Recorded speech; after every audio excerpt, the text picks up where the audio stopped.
Hi folks. Well, the President of these here United States of America, President Barack Obama, Democrat, he has announced that the United States will be sending a total of 2,500 troops to the continent nation of Australia, originally starting at about 250, then eventually working its way up to 2,500, being United States Marines. Now on the surface, many of us here in the United States, we say to ourselves, here we go again, sending troops to another nation. Once again, it has to be American troops being involved. But what pretty much muted that criticism that we may have had of it was the fact that they're going to the nation of Australia.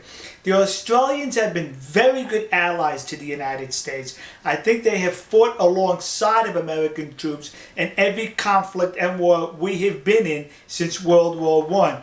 So if we're going to send them to another nation, we're happy that it is the nation of Australia, so our United States Marines could go waltzing with Matilda.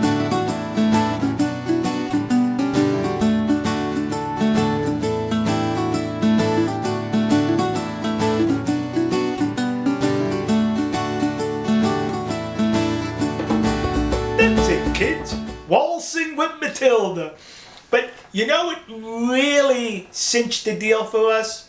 Which really told us, many of us, that it's a good idea to send those troops to Australia?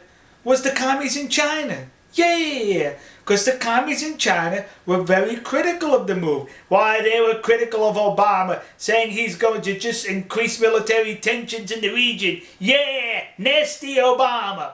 Well, since the commies don't like it, then we must like it. And if the commies like it, then we do not like it. But here's the interesting part.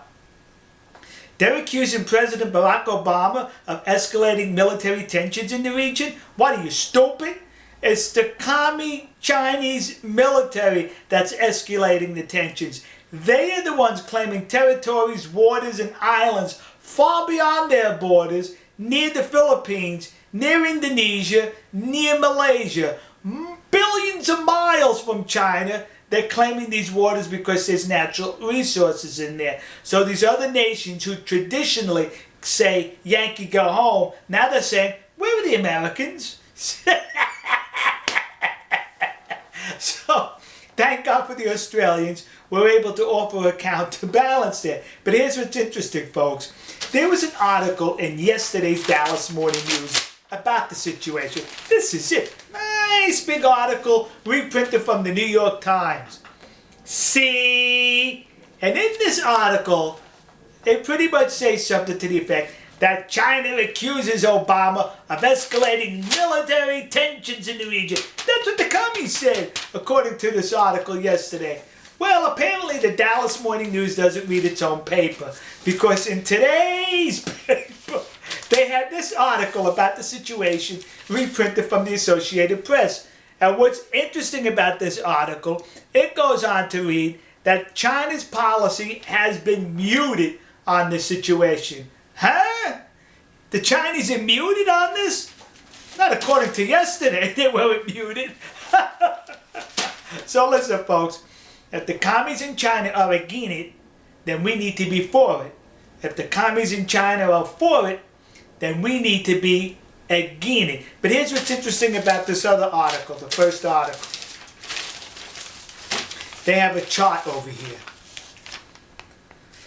And I reproduced the chart. Now if you look at the chart, as you can see, the preponderance of troops in Asia, of American troops, are number 1 in Japan, number 2 in South Korea.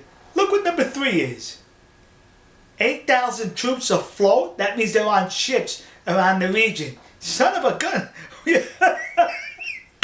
We must have an awful lot of vessels out there in Asia. Well, but this is the best part of this chart. Look at the last nation on that chart in which we have American troops, and how many. North Korea? We have 2 soldiers or 2 Marines or 2 sailors. What are we doing with 2 military personnel in North Korea? Huh? If anybody knows, could you please put it in the comments section? I'm rather perplexed by that. Alright, folks.